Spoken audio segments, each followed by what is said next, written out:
What, according to you, is the situation of the current education system?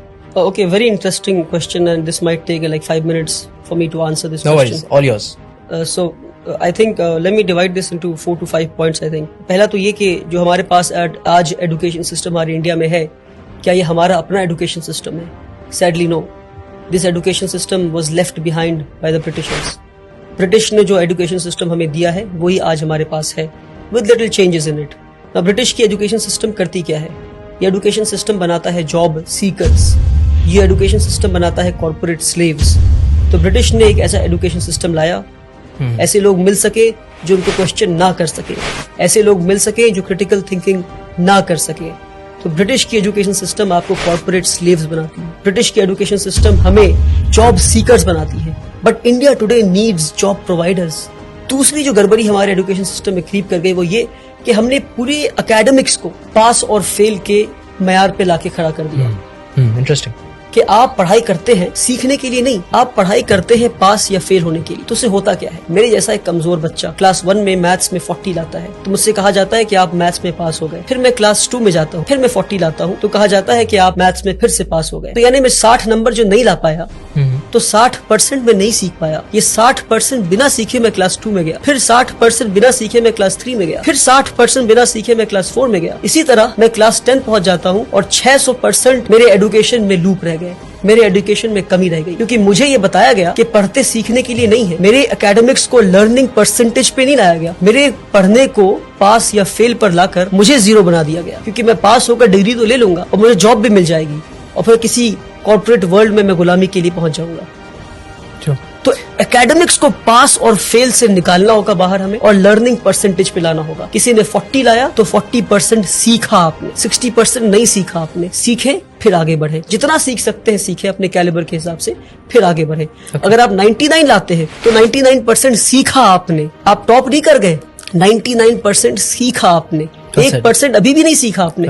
अगर आप 100 में 100 लाते हैं तो पास हुए आप. ये दूसरी बात. तीसरी बात कि हमारा जो एजुकेशन सिस्टम है आज का वो आपको रोट लर्निंग पे फोकस करता है. आप पढ़ते जाते हैं पर आपको पता नहीं आप क्या पढ़. आपने पढ़ा होगा कि इंडिया में जो फूड ग्रेन्स है वो मिलेट है, बाजरा है, जौर है. ये पढ़ा आपने, पर कभी देखा आपने इन चीजों पढ़ा है but I have not seen it. Correct. मैंने भी कभी देखा नहीं. मेरे ख्याल से मिलेट ऑन पर्पस नहीं दिखाया गया इसको. बाजरा क्योंकि अगर आप बाजरा देख लेते तो आप पता करते कि बाजरा उगना क्यों बंद हो गया है. हाँ, बंद हो गया. That's what I am saying. क्यों बाजरा लोग आज नहीं खा रहे? पहले के लोग बाजरा खाते थे, पहले के लोग मिलेट्स खाते थे, जौर खाते थे, आज क्यों नहीं खा रहे? तो experiential learning is what we need, hands on learning is what we need. We need to see and know what we are learning. आज हमें वो दिखाया नहीं जाता, वो बताया नहीं जाता, सिर्फ पढ़ाया जाता. तो आपको पता है कि ये हार्ट है और हार्ट की ये चेम्बर्स हैं, हार्ट में ये आर्टरीज हैं, ये है. मगर आपको कभी इंसान का दिल दिखाया जाए तो आप बोलेंगे भैया ये क्या है? प्रैक्टिकल. ये practical learning is what we need आज के दिन पे. Hands on experiential learning. तीसरी चीज. तो चौथी चीज है वो ये कि हमारे एजुकेशन को हमने समझा कि एकेडमिक्स ही एजुकेशन है. क्या? एकेडमिक्स ही एजुकेशन है. Academics is just a drop in the ocean of education. I would say the remaining water is तरबियत, इज अपब्रिंगिंग. कि भाई आप बात कैसे करते हैं? Are you confident? Are you creative? Do you have critical thinking? Are you developing higher order thinking skills? Are you questioning things? Absolutely. How do you sit? How do you conduct yourself with people? ये सारी चीजों को छोड़कर हर चीज को academics पे ले आया. Academics is not education. Education is a holistic thing जहां आप एक इंसान को बेहतर इंसान बनाते हैं, एक कॉर्पोरेट स्लेव नहीं बनाते. सबसे बड़ी कमी हमारे एजुकेशन सिस्टम में हुआ वो ये, हमारे साथ जो फ्रॉड हुआ मैं कहता हूँ एजुकेशन सिस्टम में, वो ये कि हमने एकेडमिक्स को, हमने सब्जेक्ट्स को स्ट्रीम में बांट दिया. कि भाई अगर आप सबसे ब्रिलियंट बच्चे हैं तो आप पढ़ेंगे साइंस. अगर आप 90 लाते हैं तो साइंस पढ़ेंगे. अगर आप 70 से 80 लाते हैं तो आप कॉमर्स पढ़ेंगे. 50 to 60 लाते हैं तो आप ह्यूमैनिटीज पढ़ेंगे. करेक्ट. क्या बेवकूफी है. यानी कि जो इंसान साइंस पढ़ के एटम बॉम्ब बनाना सीख रहा है उसके पास कोई हक नहीं कि वो साइकोलॉजी और सोशियोलॉजी पढ़ के ये समझे कि एटम बॉम्ब को इस्तेमाल नहीं करना था. तो अगर एटम बॉम्ब बनाने वाले ने सोशियोलॉजी और साइकोलॉजी पढ़ा होता और एटम बॉम्ब जिसके हाथ में पहुंचा, अगर उसने साइकोलॉजी और सोशियोलॉजी पढ़ा होता तो उसे पता होता कि बॉम्ब फोड़ना नहीं था. तो इसलिए बता रहा हूं मैं कि हमने सब्जेक्ट्स को स्ट्रीम में बांटकर सबसे बड़ा फ्रॉड किया हमने. one of my favorite points. कि क्या मैं आखिरी physics point. Watch a point. Sociology के साथ नहीं पढ़ सकता?